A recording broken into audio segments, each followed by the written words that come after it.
Assalamualaikum teman-teman, kembali lagi di channel Bidan Terdita. Nih, untuk kali ini aku pengen berbagi tentang tips bagaimana kalian itu bisa tidak sakit pada saat persalinan. Gimana sih caranya, Bubid? Katanya gitu, suka pada nyari gimana sih biar nggak sakit pada saat persalinan. Yang pertama, kalian itu harus merubah pola pikir kalian. Pola pikir harus dirubah gini loh teman-teman. Jadi kalau misalkan pada saat persalinan itu, kalian itu harus berpikir bahwa persalinan itu adalah proses yang normal. Setiap orang itu bisa melahirkan. Benar enggak?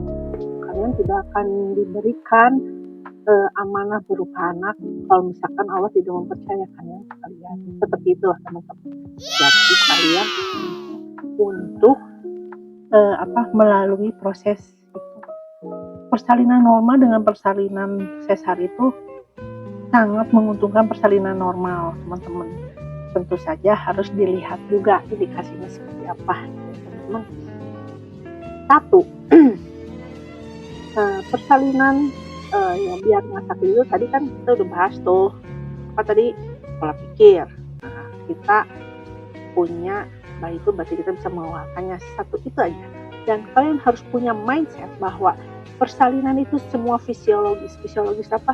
Normal. Kok bisa makhluk-makhluk Allah yang lainnya itu melahirkan dengan sangat mudah? Contohnya kucing, anaknya berapa? Nggak mungkin 1-2, jarang anak kucing itu 1-2, dia 4-6. Nah, kalian masa tidak bisa melahirkan seperti kucing? Kita belajar dengan kucing ya teman-teman. Walaupun memang ada indikasi-indikasi yang lain, kita bahas lagi itu nanti, oke? Itu. Yang kedua, kalau kalian sudah berpikir, saya bisa lahir normal, insya Allah, saya kan sudah periksa semua normal, kenapa saya tidak bisa normal? Nah, jangan sampai dengan pikiran kita yang jelek, misalkan ada yang ngomong tuh sama kalian, enakan sesar, kalau sesar itu nanti nggak akan sakit, tahu-tahu kita melahirkan, anak udah di depan kita gitu loh, enak kan? Oh, enggak, enak normal. Kenapa enak normal? Normal itu lebih nyaman gitu. Lebih nyaman apa? Sesakit-sakitnya melahirkan normal, mulus itu ada jedanya ya teman-teman. Kalau misalkan mau lahiran itu biasanya dalam 10 menit itu ada kontraksi 4 kali dan lamanya itu selama 40 detik kayak gitu teman-teman.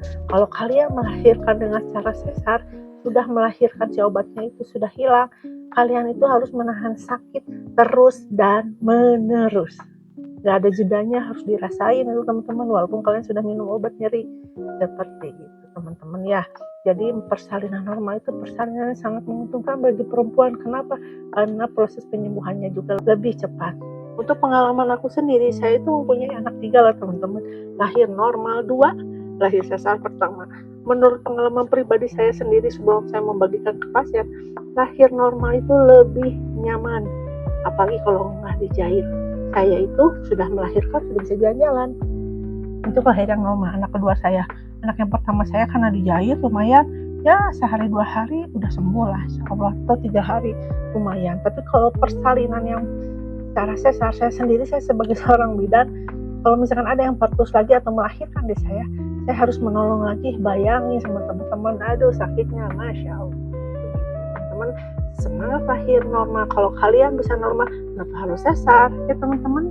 Makasih ya sudah mendukung channel Bidan Terdita. Bye bye.